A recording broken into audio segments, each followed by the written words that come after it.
네, 오늘 5월 첫 번째 주일에 예배당에 나와 예배드리는 여러분을 주님의 이름으로 환영합니다. 세월이 참 빠름을 느낍니다. 우리 샌프란시스코에서는 그렇게 크게 느끼지 못하지만 이곳에서 조금만 벗어나면 이파리가 얼마나 무성해졌는지를 느낄 수 있습니다. 그래서 5월을 풍성한 실록의 계절이자 가정의 달로 이렇게 정한 것 같습니다. 여러분 모두 복되고 풍성한 가정과 여러분의 삶이 될 수 있기를 주님의 이름으로 축원합니다. 가정은 내일을 위한 휴식과 또 꿈을 키우는 보금자리요, 또 작은 천국입니다. 천국은 모두가 존경을 받고 또 사랑받으며 또 모두가 고귀하고 아름다운 것을 간직한 곳입니다. 그래서 천국에는 아랫사람은 없고 다 높은 사람만 있답니다. 형님과 누님, 언니들만 있답니다. 옆에 분들하고 인사를 나누실 때 이렇게 인사하시면 감사하겠습니다.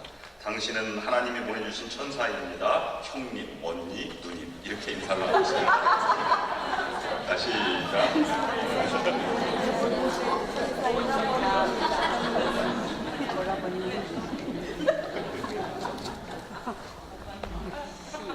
네, 오늘 옆에 앉으신 분들은 아랫사람은 없습니다.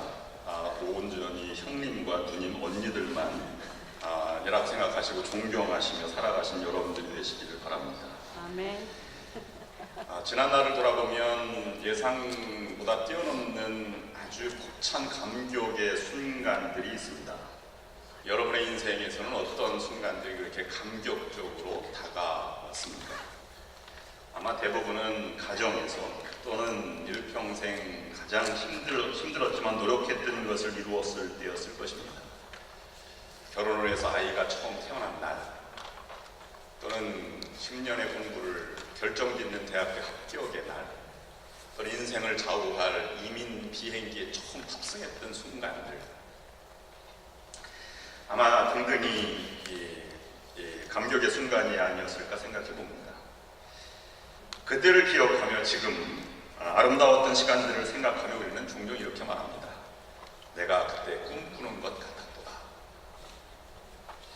그런데 그 소중한 순간이 준비할 때에는 찾아오리라도 예상을 했었을까요? 그렇게 굳게 믿고 그 일을 행했을까요? 결코 아닙니다. 그 순간은 갑자기 찾아오는 것도 아니고 또 확실하게 될 것이라고 하는 믿음도 부족했습니다. 그렇게 되지 않을 수도 있었으나 그 기회를 최선을 다해 준비했고 또 성실을 식물을 삼으며 씨앗을 뿌렸고 또 기다려왔고 거기에 하나님의 도우심으로 그 일을 이루게 된 것입니다. 성경에 꿈꾸는 것 같아도다 이런 순간을 맞이한 경우가 굉장히 많이 있었을 터인데요. 어느 순간이 가장 마음에 다가올까 생각을 해보았더니 창세기에 나와 있던 37장부터 50장까지 길게 나와 있는 족장들의 이야기 가운데 요셉의 이야기가 아마 가장 극적이지 않았을까. 형들에게 팔려서 애굽으로 갔습니다. 거기에서 갖은 고난과 고생을 다하고 기근이 들었을 때 가나안으로 가나안 형제들이 곡식을 구하러 왔다가 이제 요셉의 계획으로 일가족을 만나는 그런 과정이 나옵니다. 그래서 정들었던 아버지, 또 팔아버렸던 형님들, 그 다음에 그리웠던 베냐민을 만날 때 창세기 45장 2절 말씀 보면 옛 성경에는 방성대곡하였다. 또는 여러분 성경 개역 개정에는 큰 울음을 울었다. 이렇게 기록하고 있습니다.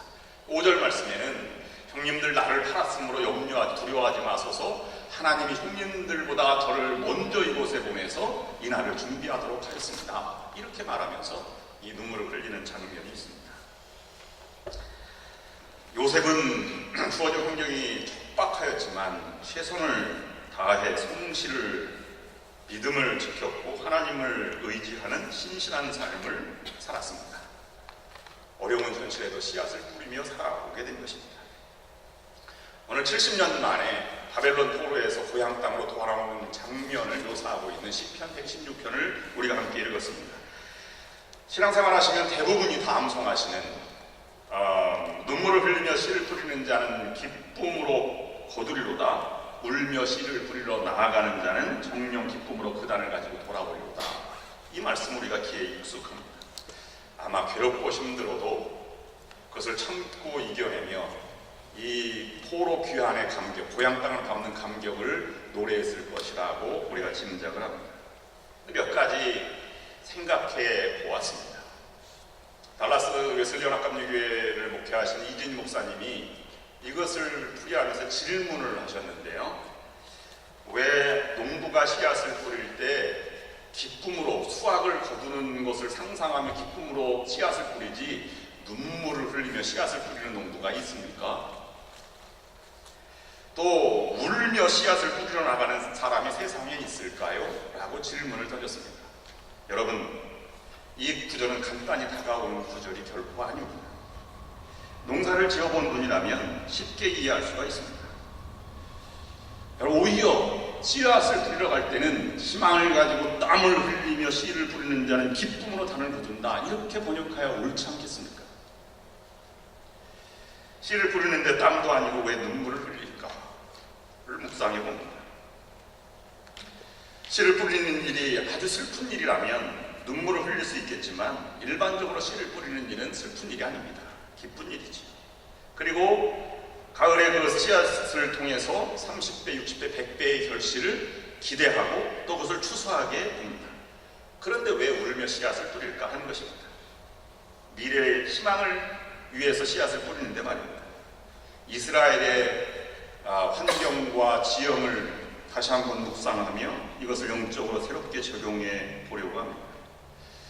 우리가 사사기나 아니면 구약 성경에 보면 이스라엘을 묘사할 때 단에서부터 부엘세바까지 이렇게 지경을 나눕니다. 그래서 서해에서부터 주디아 사막까지 요단강까지를 우리는 가나안이라 하는 이름으로 부릅니다. 근데 그것은 그 지경을 그렇게 나눌 때에는 그것이 하나님이 주신 약속의 땅이기도 하지만 지형적으로는 그것이 사람이 살 수 있는 한계선을 가르쳐 말하기 때문입니다. 요단강 동편은 트랜스 요르단이라고 해서 모압 사막이고요. 부엘세바 아랫단은 네게부 사막이 이어지는 지형이고 단 위에는 헬몬산이 있는 고지대입니다. 서해는 물론 바다가 있기 때문에 살 수 없는 것이지. 그래서 4절 말씀의 공동 번역에는 우리 성경에는 그냥 나오지 않지만 공동 번역에는 네겝의 강바닥에 물길을 돌아오듯이 이렇게 번역을 했는데 이 부엘세바 남쪽이 네게부 사막이라고 해서 네겝의 강바닥이라고 하는 표현을 한 것입니다. 제가 사택에서 이사해서 씨앗을 좀 뿌려봤어요. 저도 농사를 지어봐서 씨앗을 뭘 뿌렸냐면 국을 끓여 먹을 때 맛있어서 아욱이라고 하는 것을 씨앗을 심어다가 뿌렸습니다. 그래서 깻잎도 뿌렸죠. 근데 이것이 때를 맞춰서 심었는데 싹이 나오더니 자라지 않는 거예요. 왜 안 자랄까? 이렇게 온화한 기운인데. 그랬더니 손바닥만큼 손뼉 한 뼘만큼 자라더니 꽃을 피더니 열매를 맺고 시들어 버리더라고요. 왜 그럴까 생각을 해봤습니다. 기온이 맞지 않았습니다. 그리고 너무 습해가지고 뿌리를 내릴 수 없는 것 같은 생각이 들었습니다. 여러 가지 기후가 변화가 있어야 하는데 말이죠. 곡식이 자라려면 어느 정도 수분과 그 다음에 영양분과 그 다음에 기온이 맞아줘야 되는 것이죠. 이 부엘세바라고 하는 지역은 사람이 살 수 있는 한계선이지만 거기는 1년 강수량이 200mm 정도 됩니다. 적어도 농사를 아주 척박한 땅에 짓는다고 하더라도 1년에 200mm 이상은 내려야 농사라고 하는 것을 지을 수 있다고 합니다. 그런데요, 그 이하라고 하면 농사를 지을 수 없지만 이 200mm가 안 내리는 해도 있고 내리는 해도 있습니다. 씨를 뿌려도 보장받을 수 있는 가능성이 극히 적은 것이죠. 그러니 씨를 뿌려야 할지 말아야 할지 고민이 되는 것입니다. 여러분, 먹고 살기도 힘든데 보릿고개를 넘겨야 하는데 먹을 곳이라고는 씨 뿌리려고 남겨둔 씨앗밖에 없는 경우가 있습니다. 이것을 먹어야 할지 아니면 뿌려야 할지 고민이 되는 현실입니다. 씨를 뿌려도 곡식을 거둔다는 보장도 없습니다. 그렇다고 해도 씨를 안 뿌릴 수가 없는 것이죠. 굶더라도 씨는 뿌려야 합니다. 그래서 우리 조상들은 이 시감자라든지 아니면 종자, 쌀, 벼를 할 때 가장 좋은 것으로 남겨둬서 그것은 절대 보릿고개에도 넘보지 않는 것이지. 씨를 뿌리지 않으면 내년도에 거둘 것이 없게 되고 오히려 굶어 죽게 되는 것입니다. 우리나라 상황에서는 이것이 열매를 맺을까 이렇게 염려하는 경우가 극히 드물지만 부엘세바나 이 유대 땅에 사는 사람들은 그것을 걱정했다는 것이죠. 가슴을 졸이며 기도하면서 씨를 뿌려야 했던 것인데 그것이 하나님의 도움으로 기쁨의 달을 가지고 돌아오는 순간을 그리고 있는 것입니다. 그렇다고 해도 우리는 이 씨 뿌리는 것에 30배, 60배, 100배로 결실을 거둔 것은 내가 노력해서 뿌린 것이 아니라 하나님의 도움으로 뿌려서 결실을 얻은 것에 불과한 것입니다. 그러므로 농부는 눈물을 흘리며 씨를 뿌리게 되는 것이죠. 만약에 씨를 뿌리지 않는다면 추수할 확률은 0%에 지나지 않기 때문입니다. 포로로 같은 포로들은 포로의 회복, 귀환이 있을지 모를 먼 미래에 대해서 그들은 아주 기대하고 소망을 가졌지만 전혀 올지 안 올지 잘 몰랐습니다. 그러나 그들은 내일을 향한 씨앗을 계속 성실로 뿌려왔다고 하는 것을 우리에게 보여주고 있는 것입니다. 우리의 믿음의 모습이 바로 여기에 기대어 있어야 합니다. 11조 생활을 잘하고 있는데 창고가 채워지지 않습니다. 창고가 점점 비어가고 있습니다. 어떻게 해야 하겠습니까? 그럼에도 불구하고 계속 11조 씨앗을 뿌려 나아가야 합니다. 시편 기자처럼 추수에 대한 보장이 없어도 지금 내가 뿌리고 있는 것이 결실을 맺지 못할지라도 씨앗을 뿌리는 것이 우리의 삶의 모습이 되어야 하는 것입니다. 그런 삶을 통해서 하나님은 꿈꾸는 것 같았도다 하는 기적을, 열매를 맺게 해주실 것이기 때문입니다. 한 가지, 그런데 씨를 뿌리러 가는 이 농부의 마음이 아니라 씨앗을 생각해 보게 됩니다.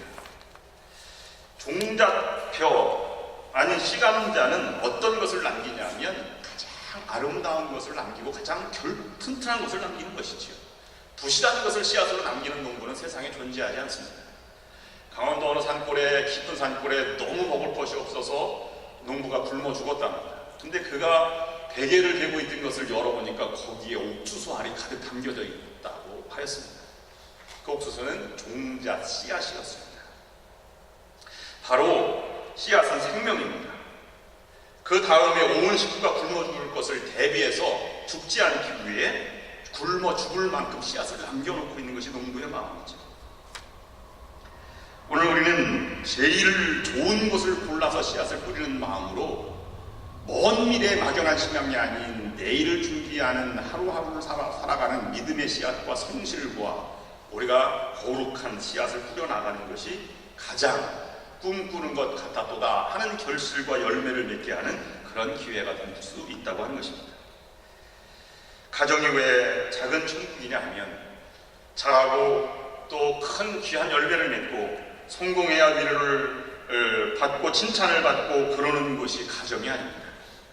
실패하고 좌절을 해도 최선을 다해서 도와주고 기도해주고 위로해주는 것이기 때문에 가정을 천국이라고 말하는 것이지요. 그러므로 위로를 받고 내일을 준비할 수 있는 씨앗을 뿌릴 수 있고 준비할 수 있는 것이 가정입니다. 교회는 천국의 지점이라고 말했습니다. 마르틴 루터도 두 왕국설, 하늘의 왕국과 지상의 왕국, 지상의 왕국을 교회라 이렇게 풀이하였습니다. 교회가 왜 천국을 경험하는 것일까요? 진정한 위로와 경건과 삶의 의미와 거룩함이 존재하기 때문입니다. 우리는 흘러가는 시간 속에 살아갑니다. 그런데 먼 미래를 우리가 소망하면서 내일에 대한 씨앗을 뿌리는 작은 미래를 준비하는 것이 부족한 것이 우리의 현실인 듯 합니다. 막연한 희망이 아닌 가까운 미래를 준비해 나가는 씨 뿌리는 것과 이런 것을 비유하면서 오늘 이 말씀을 깊이 있게 묵상하려고 합니다. 한글도 재미있는 것이 있습니다. 여러분, 한글에는 어제, 오늘 이것이 순 한글입니다. 그런데 내일이라고 하는 말은 한글로 쓰지 않고 왜 한문으로 쓸까요? 올레자, 날일자. 어떤 사람은 우리 민족에게는 너무 고난이 많아서 내일이 없다 이렇게 부정적으로 해석하는 사람들이 있습니다. 그런데 웰빙 코리아 뉴스 허준혁 칼럼니스트가 제목을 이렇게 달아서 이것을 풀이하였습니다. 오늘은 4월의 마지막 날, 이제 올째면 5월이 된다. 이렇게 하면서 어제, 오늘, 내일을 설명하였습니다. 한글로는 어제, 오늘, 내일 이렇게 표현하지만 이 내일이라고 하는 말에 한글도 존재하고 있는데 우리가 잃어버렸다는 것입니다. 그래서 어제도 그냥 어제라고 이렇게 말하고 한문으로도 그냥 어제를 이길 또는 자길 또는 금일, 명일 이렇게 되는 것이 전부고 영어도 yesterday, today, tomorrow 이렇게 나와 있는데 그 전날을 나타내는 말은 한 단어를 더 붙여야 되는데요. 한글로만은 그저께, 그저께 이렇게 해서 붙여서 나가서 얼마나 유용하다 이렇게 표현하기도 하고 내일 말고 모레도 모레, 글피, 그글피, 그글피 이렇게 표현을 한다고 하는 것을 풀이했습니다. 단순히 내일이라고 하는 말을 한문으로 썼을까 하는 것입니다. 근데 한글로는 오날이 오늘날, 그래서 오날이 오늘로 변형됐듯이 한글로도 올날이라고 썼답니다. 그래서 그것이 변형해서 올제 이렇게 되었다고 합니다. 근데 그것이 너무 힘들고 어려워서 잃어버리지 않았나 하는 생각을 가져보게 되는 것입니다. 오늘 시편 126편을 다시 한번 살펴보면 이것은 120편부터 134편까지 절기 때 부르는 노래입니다. 6월절과 초막절, 맥주절 순례자가 되어서 예루살렘 성전에서 불려줬던 노래입니다. 여기에 보면 과거, 오늘, 현재, 미래에 대한 세 가지의 눈으로 오늘 본문 말씀을 읽고 싶습니다. 이 말씀을 통해서 우리가 먼 미래의 희망이 아닌 내일을 심는 씨앗을 뿌리는 농부의 마음으로 어떻게 오늘날을 살아갈까 하는 교훈을 세 가지로 묵상하고자 합니다. 첫 번째는 1절부터 3절까지입니다. 우리 다 함께 스크린을 보시면서 다시 한번 읽어보시겠습니다. 시작! 여호와께서 시온에 포로를 돌려보내실 때에 우리는 꿈꾸는 것 같았도다. 그때 우리의 입에는 웃음이 가득하고 우리의 혀에는 찬양이 찼었도다. 그때 온 나라 가운데에서 말하기를 여호와께서 그들을 위하여 큰 일을 행하셨도다 하였도다. 여호와께서 우리를 위하여 큰 일을 행하셨으니 우리는 기쁘도다. 아멘.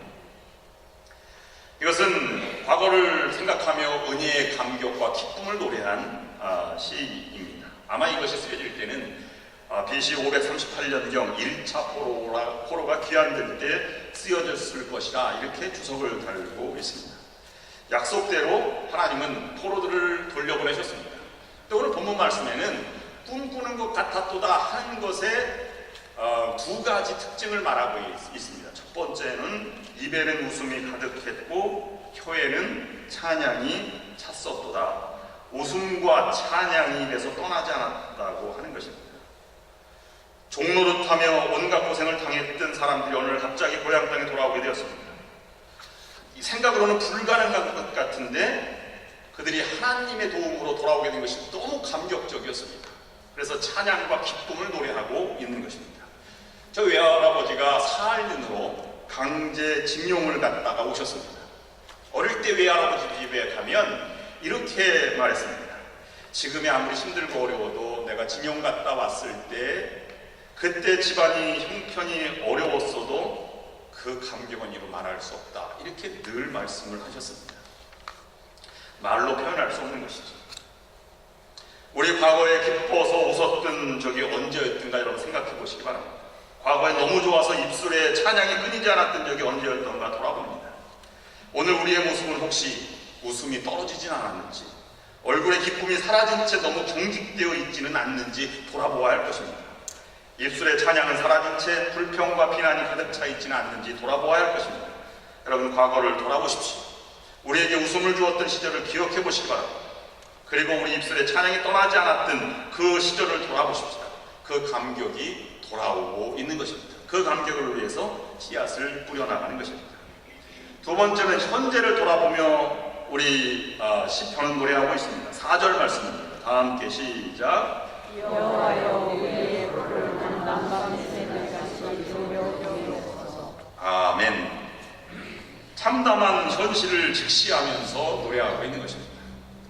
고향 땅에 돌아오긴 했지만 너무도 그의 현실은 비참했습니다. 왜냐하면 예루살렘 도성은 잿더미가 된 지 오래되었고 또 제사를 드리던 기쁨의 장소였던 성전은 회파되가 없었습니다.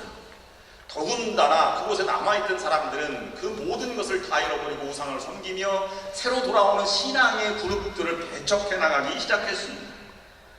그럼에도 불구하고 그들은 참담한 현실에 주저하지 않았다고 하는 것입니다. 6.25 동란 때 서울이 점령당했을 때 피난 갔다가 다시 돌아왔을 때 서울이 폐허가 되었다고 하는 소식을 들었습니다. 그런데 그런 곳에서 다시 희망을 찾기가 쉽지 않았습니다. 그럼에도 불구하고 희망을 찾아 한 가지 기적을 이룬 것이 우리 민족이 아닙니까? 현실이 아무리 참담하더라도 씨앗을 뿌리는 자는 참담한 현실에 굴복하지 않고 최악의 상황에서 최선의 삶의 모습을 꿈꾸며 씨를 뿌리는 자가 믿음의 씨를 뿌리는 자라고 하는 것입니다. 암담한 현실을 직시하면서 여호와여 우리의 포로를 남방 시내들같이 돌리소서, 공동 번역에 주여 저 네겝 강바닥에 물길 돌아오듯이 우리의 포로들을 다시 데려오소서, 현대인의 성경에는 여호와여 마른 땅에 시냇물이 흐르듯이 우리를 다시 회복시켜 주소서. 사람이 살 수 없는 네게브 사막에도 와디스라고 하는 그러한 우기 때에 물이 흐르는 강물이 있습니다. 그런 순간에 시내들이 흘러가듯이 그렇게 넘쳐날 때를 소망하며 씨를 뿌리러 나아가는 자가 되어야 한다고 하는 것을 노래하고 있는 것입니다. 여러분, 현재 우리의 모습들을 돌아보십시오. 혹시 우리의 모습이 바벨론으로부터 예루살렘에 돌아가는 이스라엘 백성들의 모습과 같지는 않습니까? 모든 것이 실망스럽고 비참한 삶을 살아가고 계시진 않습니까? 경제적으로 어렵습니까? 여러분, 직장 가운데 심한 스트레스와 어려움을 당하고 계십니까? 자손들이 속을 썩인 일도 있습니까? 건강 때문에 고생을 하십니까? 하나님이 네게브 사막에 강물이 흐르듯이 씨를 뿌리는 자에게 그와 같은 놀라운 꿈꾸는 것 같은 축복을 주시는 분이 하나님이시라고 우리를 믿고 하나님께 부르짖어야 할 때입니다. 시편 기자가 살아계신 하나님께 신속하게 그리고 넘치도록 도와달라고 부르짖었던 것처럼 우리 역시 하나님께 기도하고 부르짖어야 할 것입니다. 과거에도 부르짖고 나아갈 때 하나님의 은혜를 베풀어 주셨습니다. 이제 어제의 하나님께서 오늘에 분명히 도와주시고 내일 분명하게 도와주실 그 하나님께 나아가는 우리의 모습이 되어야 할 것입니다. 마지막 미래를 보며 최선의 씨앗을 뿌리기를 결단하는 시편의 노래입니다. 5절 6절 말씀 함께 읽겠습니다. 시작. 눈물을 흘리며 씨를 뿌리는 자는 기쁨으로 거두리로다. 울며 씨를 뿌리러 나아가는 자는 정령 기쁨으로 그 단을 가지고 돌아오리로다. 최선의 씨앗을 뿌리기를 결단하고 비참하지만 다시 일어서라고 우리를 부르고 계십니다. 사람들은 어려울 때 포기하고 싶고 주저앉아 버릴 때가 있습니다. 그렇게 해서 문제는 해결되지 않습니다. 현실은 전혀 달라지지 않습니다. 오늘 고난의 위기에 빠진 분들은 오늘의 말씀이 여러분의 생명의 양식이 될 수 있기를 원합니다. 아무리 현실이 비참해도 주저앉아서는 안 됩니다. 다시 일어서고 씨앗을 뿌려 나아가야 합니다. 하나님께서 도와주심을 믿고 제기해야만 합니다. 이를 악물고 눈물을 흘리며 가장 성실한 또 헌신적인 귀한 씨앗을 뿌려 나아가야 할 때입니다. 하나님은 눈물이 변해서 웃음이 되게 하시며 슬픔이 변하여 즐거움이 되게 하시는 분이십니다. 씨앗이 자라서 열매를 받길 것입니다. 우리는 하나님과 더불어 일어나면 반드시 승리할 것이라는 확신과 소망을 가져 나가야 할 것입니다. 울며 씨앗을 뿌리는 자는 기쁨으로 그 단을 거둔다는 이 진리를 결코 잊어서는 안 될 것입니다. 2차 대전이 끝난 다음에 연합군들이 고아들을 모아놓고 식사를 하고 잠자리를 재웠는데요.